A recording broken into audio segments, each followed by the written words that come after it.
সবাইকে শুভেচ্ছা জানাচ্ছি। আজকের আপনারা শিরোনাম দেখে বুঝতে পাচ্ছেন। তো আজকের মূল আলোচক হচ্ছে ডক্টর মুক্তার হোসেন বার্গ, সকলের সুপরিচিত। তিনি আপনাদের কিছু প্রশ্নের জবাব দেবেন। ধন্যবাদ, সাথেই থাকুন। বিসমিল্লাহির রহমানির রহিম। আসসালামু আলাইকুম ওয়া রাহমাতুল্লাহি ওয়া বারাকাতুহু। সুপ্রিয় ভিউয়ার্স, যে যেখান থেকে আজকে এই লাইভটি আমাদের অত্যন্ত প্রিয় প্রবাস কথা জনাব এম কে রহমান লিটন উপস্থিত রয়েছেন, সেই সাথে আমাদের নিজস্ব page chamber of commerce and ল সিসিএল থেকেও এই লাইভটি সম্প্রচার হচ্ছে। আজকে যথারীতি যেমনটি আমরা আগেও বলেছিলাম যে বিভিন্ন আমাদের যারা শুভাকাঙ্ক্ষী রয়েছেন বা যে সমস্ত বাংলাদেশি বা বাংলা ভাষাভাষী যারা রয়েছেন তাদের বিভিন্ন প্রশ্নের জবাব দেওয়ার জন্য এই লাইভে আসা। ইতোপূর্বে আমরা বেশ কিছু প্রশ্ন সংকলন করেছি, এগুলোকে সংগ্রহ করেছি, যেটা আমাদের পেজে রয়েছে এই প্রশ্নগুলো, এবং সেই সাথে জনাব এম কে রহমান লিটন তিনিও বেশ কিছু প্রশ্ন রেখেছেন। এই প্রশ্নগুলি তিনি প্রবাস কথা যারা নিয়মিতভাবে ফলো করেন তারা এই প্রশ্নগুলো করেছেন। আমি চেষ্টা করব এই প্রশ্নগুলোর জবাব দেওয়ার জন্য। তো মোটামুটিভাবে যে সমস্ত প্রশ্ন এসেছে অধিকাংশ প্রশ্নগুলোই বিশেষ বিশেষ কয়েকটি কমন ক্যাটাগরি বা ক্রিটেরিয়ার ভিতরে পড়েছে। সেই জন্য আমরা কিছু কিছু প্রশ্নকে এক করে, অর্থাৎ একটি প্রশ্নের উত্তর আমরা এমনভাবে দেব যাতে ওই একই প্রশ্ন যারা করেছেন সেই সমস্ত প্রশ্নকারীদের উত্তরটা ওনারা পেয়ে যান। তো চলুন আমরা শুরু করি। আমরা যে প্রশ্নগুলো সংগ্রহ করেছি তার মধ্যে থেকে সর্বপ্রথম যে প্রশ্নটি এসেছে আমাদের কাছে, জনাব মোহাম্মদ শেখ আপনি লিখেছেন যে আচ্ছা, আপনি একটি মন্তব্য করেছেন, দুঃখিত, এটি প্রশ্ন নয়। ধন্যবাদ জনাব শেখ, কারণ আপনি আমাদের টপ ফ্যানদের মধ্যে একজন, সে কারণে আপনাকে ধন্যবাদ জানাচ্ছি যে আপনি এই প্রশ্নটি রেখেছেন।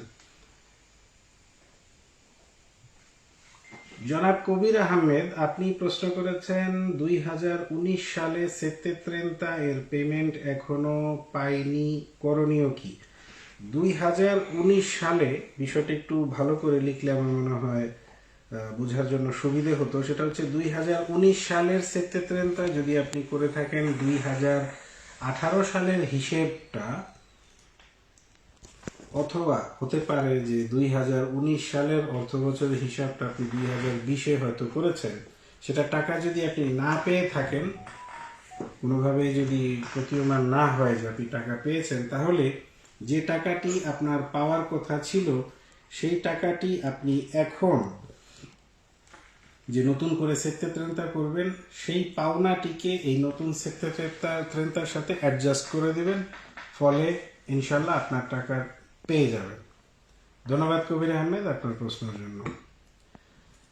জনাব মাহিদুল ইসলাম সোহাগ তিনি লিখেছেন ইতালি স্পন্সর ভিসার জন্য যারা গত বছর পাসপোর্ট জমা দিয়েছে তাদের সম্ভাবনা কতটুকু? আমি আমার পেশাগত অভিজ্ঞতা থেকে বলছি যে গত বছরের যে স্পন্সর বলে থাকি আমরা বোঝার জন্য, এই ভিসার জন্য যারা আবেদন করেছেন তাদেরকে বিভিন্ন জায়গায় নুল্লা ওস্তাদ দেয়া হয়েছে এবং এই সমস্ত নুল্লা ওস্তাদ বিভিন্ন দেশে চলেও গিয়েছে। অর্থাৎ আমাদের যে সমস্ত সম্মানিত ক্লায়েন্টরা রয়েছেন তাদের মধ্যে ইন্ডিয়ান ক্লায়েন্ট রয়েছেন, পাকিস্তানি, আফগানিস্তানি এবং অন্যান্য দেশের রয়েছেন। আমি জানি যে নুল্লা ওস্তাদ ধীরে ধীরে বের হচ্ছে। তো এগুলো সবসময় নির্ভর করে এলাকার উপরে, এলাকার বিষয়ে হিসেবে আপনাদের অপেক্ষা করতে হবে, পেয়ে যাবেন। আচ্ছা, যদি এর সাথে আমি একটু সংযুক্ত করতে চাই, আপনার এই যে ফ্লুসি, এখানে বিগত কয়েকদিন আগে বেশ কিছু প্রশ্ন এসেছিল। আশা করি আপনার এখানেও এসছে, সিসিএল এবং প্রবাস কথায় এসছে যেহেতু।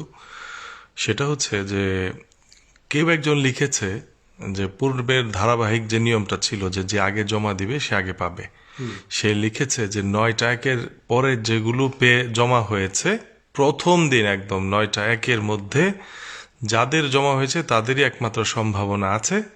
আর তারপরে যাদের কোনো যারা জমা দিয়েছেন একদম ডিসেম্বরের 31 তারিখ পর্যন্ত তাদের কোনো আশা নেই, তারা একদম আপনার আর কোনো মানে অর্থাৎ তাদের সম্পূর্ণ নিরুৎসাহিত করা হয়েছে।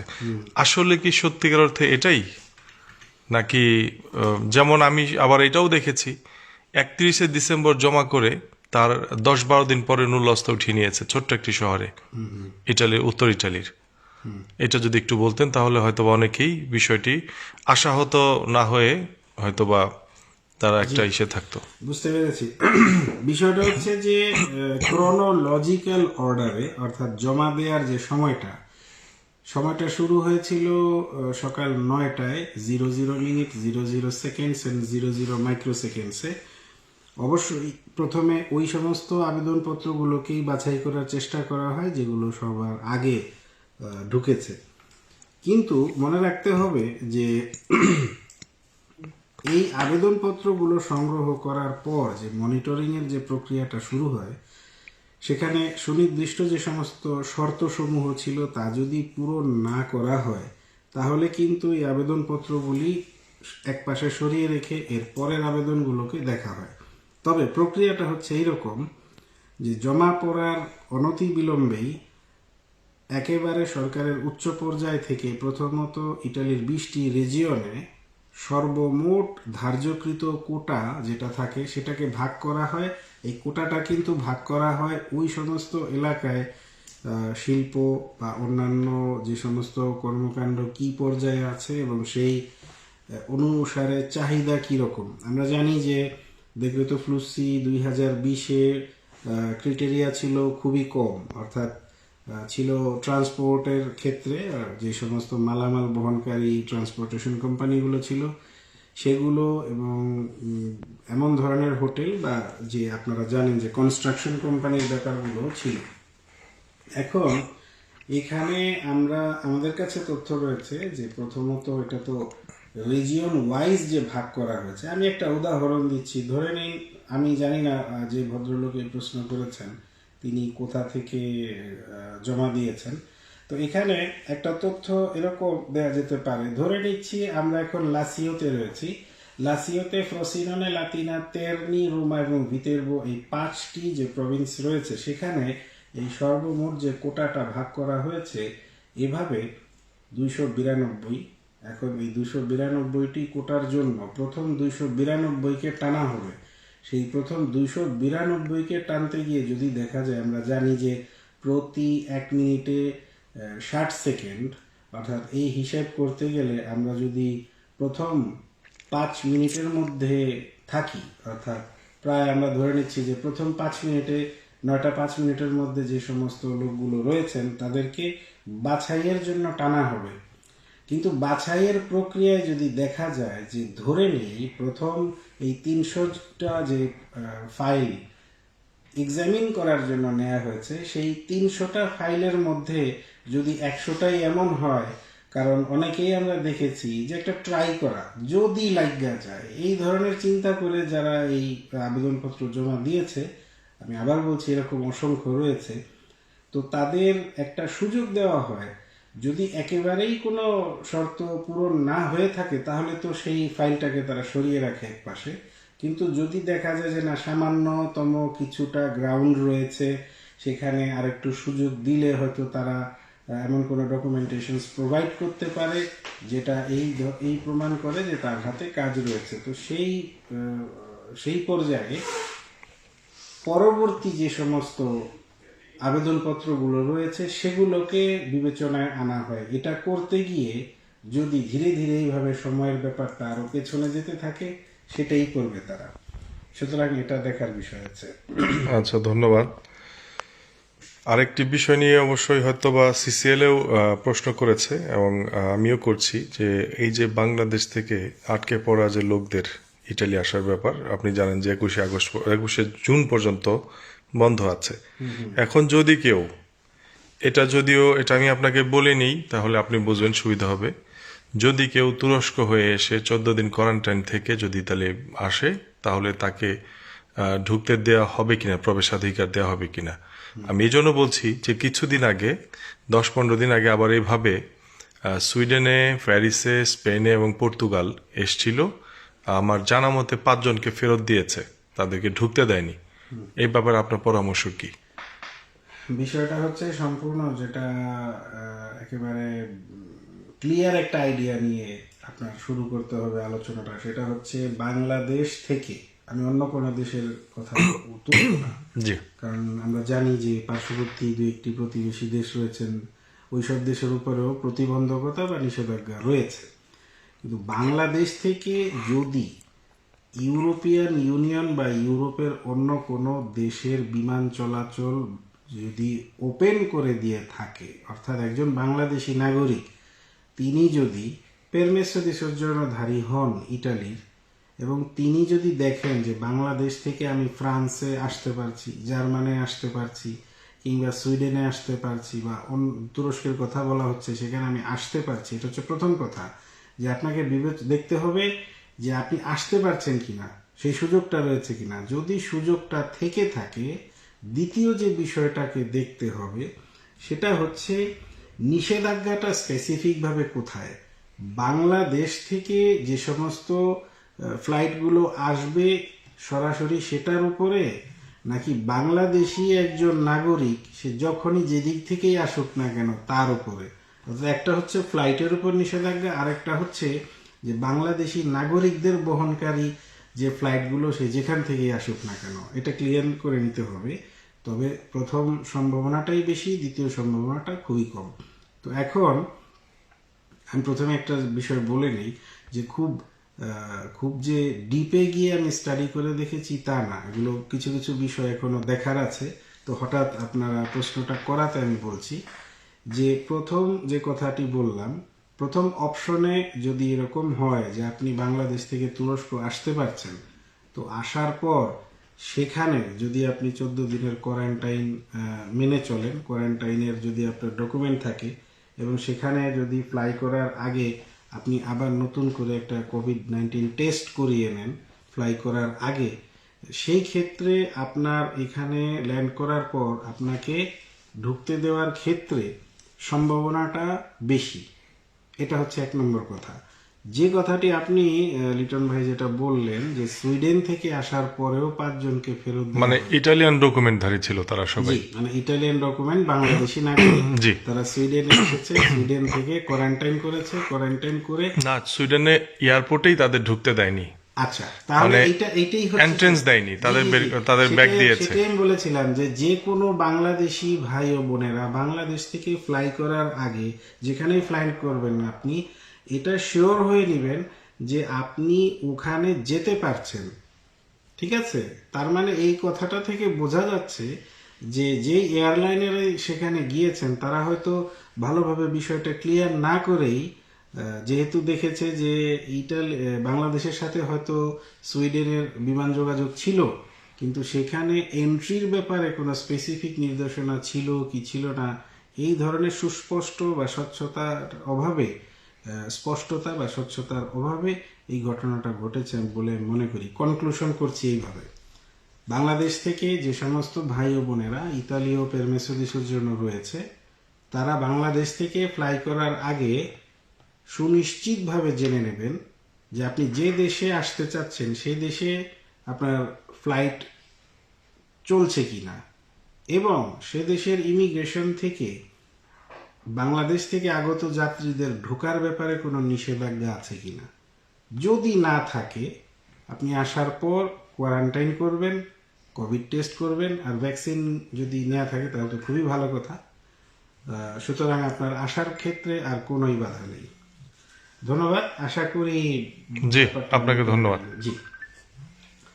তো আমি এখানে একটা প্রশ্ন পেয়েছি, সেটা হচ্ছে জনাব মাহিদুল ইসলাম সোহেব, তিনি বলছেন ইতালি স্পন্সর ভিসার জন্য যারা গত বছর সম্ভাবনা, এটা আমি বলেছি অবশ্য। পরবর্তী প্রশ্ন হচ্ছে,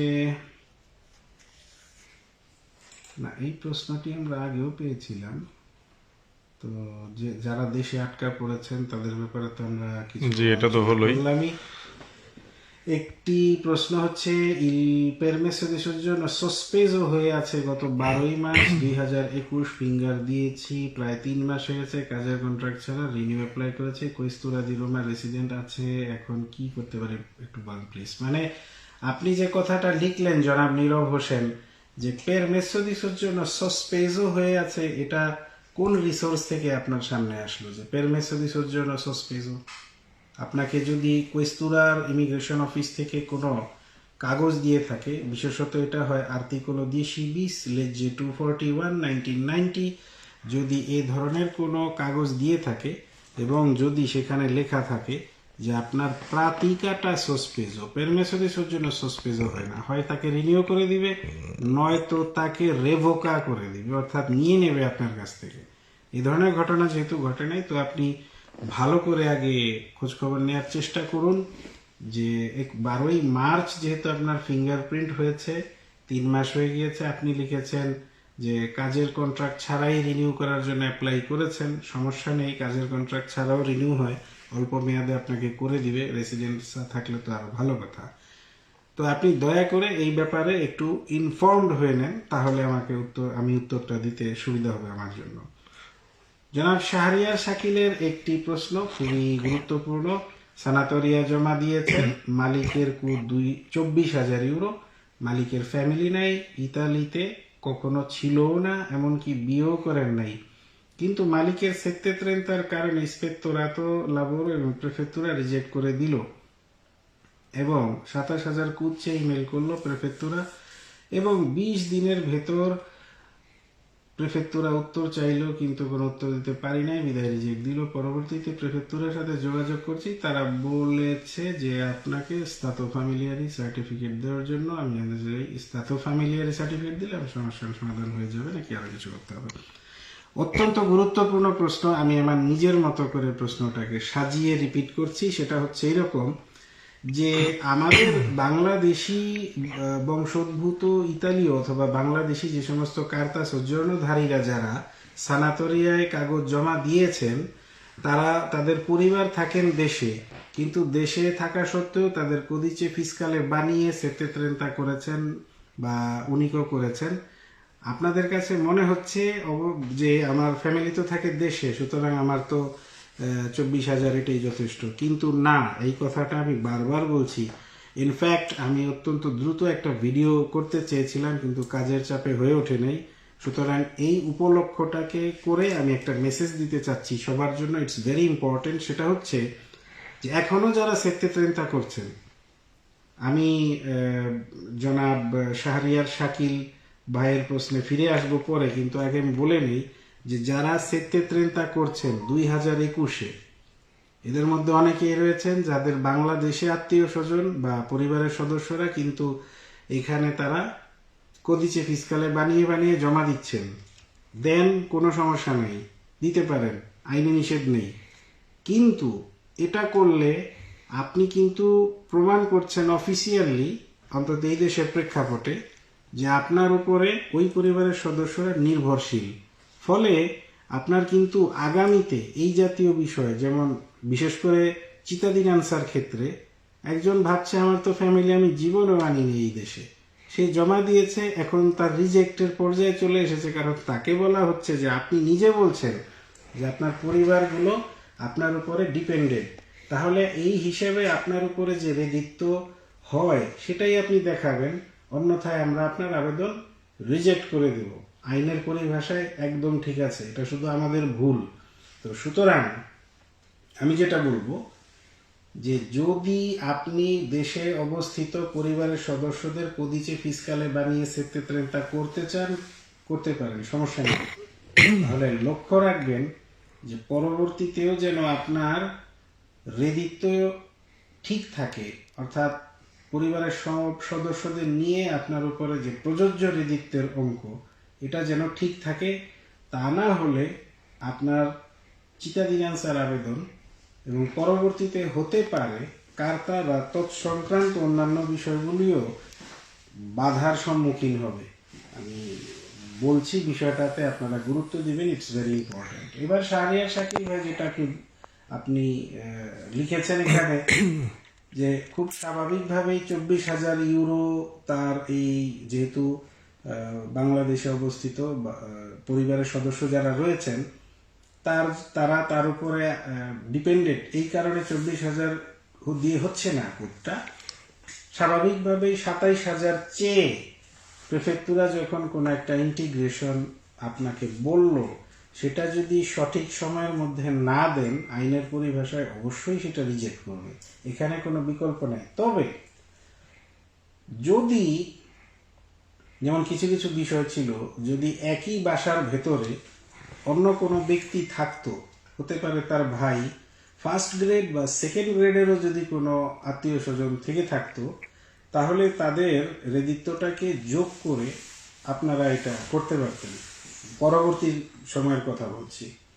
এখন যদি প্রেফেক্টুরা আপনাকে ফাইনালি রিজেক্ট করে থাকে, তাহলে শব্দটা মনে রাখবেন, এটাকে বলা হয় রিকোর্সো জেরার্কিও। অনেকটা আমাদের দেশে আপনি বলতে পারেন আমাদের বাংলায় পুনর্বিবেচনার আবেদন।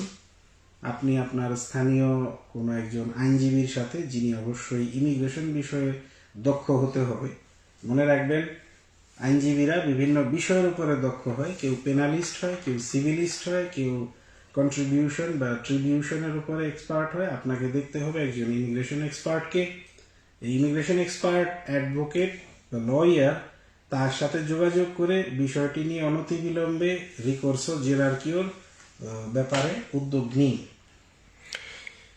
আচ্ছা ভাই, অনেকে জানতে চেয়েছে ওই যে রেদিত যে ইমার্জেন্সা র্যাম যেটা বলি, এটা আসলে কোন মাস পর্যন্ত বাড়িয়েছে অরিজিনালি? রেদিত্ব দি এমার্জেন্সা রেম, আসলে এটা তো আমাদের অফিসের অন্যান্য স্টাফরা করছে, এবং আমি সর্বশেষ যে বিষয়টা শুনেছিলাম, আমি এটা ভালো করে দেখতে পারিনি, তবে আমি এইটুকু জানি যে 3 মাসের একটা এক্সটেনশন রয়েছে। হয়তো আপনি আমাকে কারেকশন করতে পারবেন যে সর্বশেষ বোধহয় মার্চ, এপ্রিল, পর্যন্ত মে। ছিল, মার্চ এপ্রিল মে পর্যন্ত। তাহলে 3 মাসের আরেকটি এক্সটেনশন আমি দেখেছি, তার মানে হচ্ছে জুন জুলাই অগাস্ট পর্যন্ত। তো মোটামুটি ভাবে এইটা ধারণা করে নেওয়া যেতে পারে যে আরো 3টি মাসের আমি জন্য। আবার দেখেছিলাম সেপ্টেম্বর পর্যন্ত সেপ্টেম্বরে আমি করেছে। বলছি, জি। বা আমি যেটা দেখেছি কিছু এমন কিছু মিডিয়ার অ্যানালাইসিং কিছু লেখা, যেগুলো সাধারণত ফিসকাল ম্যাটারগুলির উপরে আলোচনা করে থাকে। এক্ষেত্রে আমি রেফারেন্স দিতে পারি ইল সোলে 24, সরকারি মুখপাত্র পত্রিকা। এখানে একটি আর্টিকেল পড়েছিলাম যে খুব সম্ভবত সরকার ডিসেম্বর পর্যন্ত এই ব্যাপারটাকে নিয়ে যাবেন, এরপর বোধহয় আর কোনো সম্ভাবনা নেই।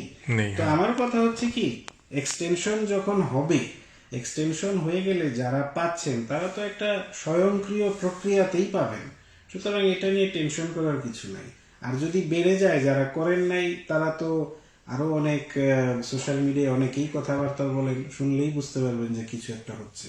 আচ্ছা, আর একটা কমন প্রশ্ন, এটা সবারই, এটা সিসিএল এবং প্রবাস কথা থেকে সকলেরই এই প্রশ্নটা আসে যে অনেকেরই বোলেত্তা আসতেছে যারা সানাতরিয়া জমা করেছে। এখন তিনিও আসলে তারা সাধারণত পে না করলে তো আর তাদের ইয়াটা খুব সহজে দিবে না। তাদের আসলে পরামর্শটা কি? এই জন্যই বলছি পরামর্শটা আপনি দিবেন, কারণ অনেকে চায় এটা স্কিপ করতে, পরবর্তীতে বিপদে পড়ে, তখন উকিলদের পিছনে দৌড় পারে, হ্যাঁ, তাদের সময় নষ্ট হয়। তো এই বিষয়টা সুপরামর্শ দেন যে তাদের আসলে যাদের তিনি অলরেডি আসছে তারা কি করবে সানাতরিয়ার ব্যাপারে। স্পষ্টভাবে উত্তরটা দিব আমি, সেটা হচ্ছে যে তবে দর্শকদের মনে রাখতে হবে, অনেক কথা এইভাবে প্রচার মাধ্যমে বলা যায় না, বুঝতে হবে, চেষ্টা করব বোঝানোর। আপনারা আবেদন করেছেন এই মর্মে যে আমি একটা অবৈধভাবে কাজ করছিলাম, ইরেগুলার কাজ করছিলাম, এটা এখন একটা রেগুলারাইজেশনের ভিতরে নিয়ে এসেছেন।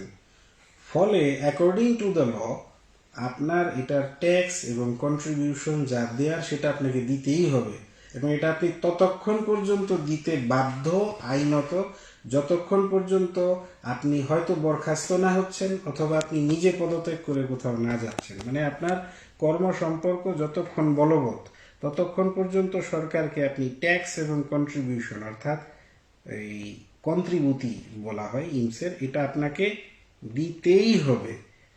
আপনার যদি কর্ম সম্পর্ক না থাকে আপনি দিবেন না, আর কর্ম সম্পর্ক না থাকলে তাহলে কি হবে সেটা তো আমার মনে হয় বলার দরকার নেই।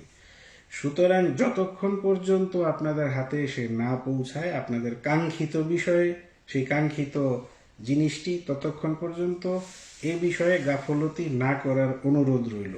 আরেকটি বিষয় হচ্ছে যে বললে তিনগুলো আসে একবারে ছাপিয়ে দিয়ে দেওয়া হয়, অর্থাৎ আপনি একেবারে ডিসেম্বর পর্যন্ত যে বললে তিন সেটাও পাবেন। কিন্তু বিষয় হচ্ছে যে আপনার এই যেই মাস আপনার হাতে, প্রতি 3 মাস অন্তর অন্তর একটা বললে তিন হয়, ত্রিমেস্ত্রালে বলে, প্রিমো ত্রিমেস্ত্রালে জানুয়ারি ফেব্রুয়ারি মার্চ, তারপর একটা হচ্ছে এপ্রিল মে জুন, তারপর একটা হচ্ছে জুলাই অগাস্ট সেপ্টেম্বর, এবং তারপর একটা হচ্ছে অক্টোবর নভেম্বর ডিসেম্বর। যখন যেটা কাছাকাছি সেটা দিয়ে দেবেন, তা না হলে সমস্যা হবে। জি, আপনাকে অনেক ধন্যবাদ। দর্শক, আপনারা জানতে পারলেন যে সুস্পষ্ট 100% আপনাকে পে করতে হবে, না হলে আপনার নিজের পায়ে নিজে কোড়াল মারবেন, পরে যে আবার দৌড়াদৌড়ি করবেন অমুকের কাছে তমুকের কাছে, এগুলো করে আসলে কোনো লাভ হবে না, ক্ষতিটা যা হবার আপনারই হয়ে যাবে। সুতরাং এই ব্যাপারে লেট করবেন না। আর অনেকে বারবার লিখছেন সিজনাল নন সিজনাল ভিসা নিয়ে কথা বলার জন্য। আচ্ছা, আপনারা যদি লাইভ শুরুতে না দেখেন, এটা তো আমাদের করার কিছু নেই, এটা শুরুতে বলা হয়েছে, দয়া করে আপনার লাইভ শেষ হলে আপনারা দেখে নেবেন। সিজনাল নন সিজনাল নিয়ে বহু কথা হয়েছে। আর লাইভের রং ডেট রুহুল আমিন, আপনাকে ধন্যবাদ, আমি এটা পরে ঠিক করে দিব। জি, এরপরে যে প্রশ্নগুলো বিশেষ কিছু কমন প্রশ্ন ছিল, তার মধ্যে মোটামুটি আমরা মোটামুটি শেষ করতে হয়ে গেছে করে সাম্প্রতিক। ফেলেছি। তো আজকের মতো আমরা আপাতত এখানেই বিদায় নিব, কারণ লাইভ দীর্ঘ হলে আপনারা দর্শকরাই বিরক্ত হন, সেটা আমরা বুঝতে পারি। আমি শেষ করতে চাই একটি ছোট্ট মেসেজ দিয়ে, সেটা হচ্ছে বিশেষ করে যারা রোমে বসবাসকারী বাংলাদেশি ও বাংলা ভাষাভাষী যারা রয়েছেন, তাদেরকে তাদের জ্ঞাতার্থে জানাচ্ছি যে কমুনে দি রোমার নির্বাচন খুব কাছে। এই নির্বাচনটি কমুনে দি রোমা এবং কমুনে দি রোমার ভেতরের মোট 15টি মুনিচিপিওতে এই বছরের অক্টোবরে অনুষ্ঠিত হবে। আমি আপনাদের সবাইকে উদাত্ত আহ্বান জানাচ্ছি যে রাজনীতির যে মূলধারায় নিজেদেরকে সম্পর্কিত করলে আমাদের এই দেশে বসবাস, আমাদের সামাজিক, রাজনৈতিক, অর্থনৈতিক, সাংস্কৃতিক সর্বদিক থেকে আমাদের একটি অবস্থান তৈরি হবে। সুতরাং আমরা যেন এই নির্বাচনে প্রত্যক্ষ পরোক্ষভাবে অংশ নিয়ে আমাদের অবস্থানটাকে আরো সুসংহত করতে পারি, সেই দিকে আপনারা এখন থেকেই চিন্তা ভাবনা করা শুরু করবেন। ইনশাল্লাহ ভালো থাকলে, সুস্থ থাকলে, আপনাদের দোয়া থাকলে আমরা আবার লাইভে আগামী সপ্তাহে ফিরে আসবো। ভালো থাকবেন, সুস্থ থাকবেন, এবং প্রথম সুযোগেই ভ্যাকসিন নিয়ে নেবেন। ধন্যবাদ। ধন্যবাদ আপনাকে, আমাদের প্রিয় ডক্টর মুক্তা হোসেন মার্ক ভাই। তো দর্শক, সবাই জানতে পারলেন, সবকিছু বুঝতে পারলেন। এখন এভাবেই আপনারা চেষ্টা করুন যেভাবে বলা হয়েছে। সকলের জন্য শুভকামনা রইল। আসসালামু আলাইকুম।